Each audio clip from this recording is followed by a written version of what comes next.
Vienas pagrindinių klausimų apie duris, mane išmuša iš vėžių, mano draugai statytojai, kurie savo dėjo duris. Dėkis filinginės ir viskas, problemų nėra. Ir po to matai, kaip apačia pas visus įsiskėtus nuo drėgmės, arba ten kažkas kažką papylė, ar to sanmazguose, ar dar kažkur tai. Visos mūsų durys yra ąžuolinės. Jos yra klijuotos, kaip jūs jau minėjote, yra ir filinginės, ir yra plokštuminės arba lygios, kur tendencija didėja. Papylus tikrai jos neišsipūs. Tai yra konstrukcinis inžinerinis gaminys, suklijuotas ar ne keliais sluoksniais, kad būtent būtų stabilumas, kad nesikraipytų, kad netrūkinėtų ir panašiai. Tai į vidų dedamas yra spygliuočios su HDF plokštėm, ar ne skydas, ir klijuojama po 7 mm ąžuolo lamelės, kad jisai būtų stabilus ir gražus. Kitas variantas, kada mes šnekėjom apie ąžuolinės duris, tai jis yra 100% ąžuolinis, bet jis vėlgi yra klijuotas.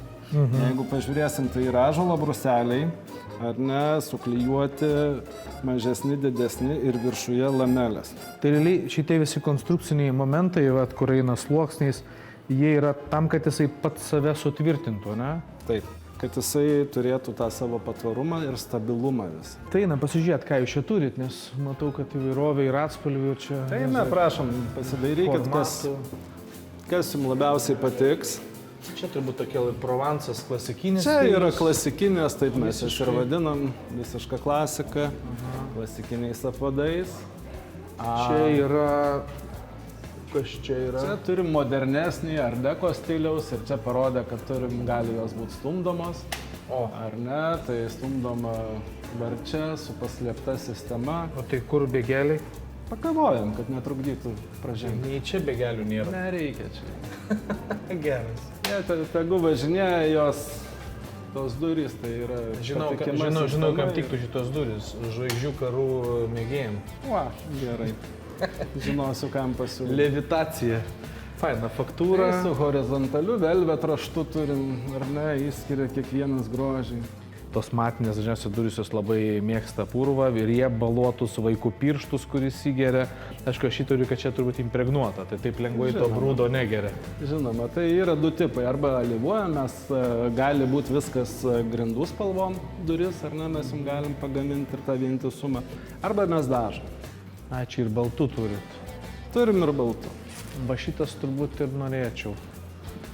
Kažkaip mes ir namie baltas turime, mums pasitvirtino, nes mes nelinkę, kad nesimatytų purvo. Mes norim tiesiog, kad būtų švaru. Tai jeigu jau aptaškiai, pamatai taškelį, nuvalysi, tai žinosi, kad tikrai švaru. O ten, kur užmaskuoji, kad būtų švaru, visada bus nešvaru. Jos yra lygios, bet jos nėra paprastos. Prieš dažant jos yra medis iššukuotas ir matot kiekvieną medžio rievę.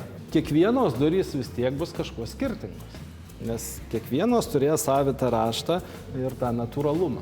Tokios tikrai durys, žinai, darai ir durys. Taip. Gerai, tai šitom ir apsistokim tada.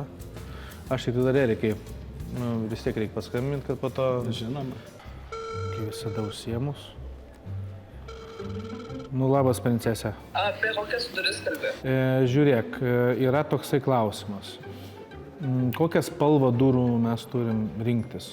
Čia yra tamsiai ruda, čia biški šviesios, čia, nežinau, tepalų spalvos, čia gelsvesnis ąžuolas biškelį.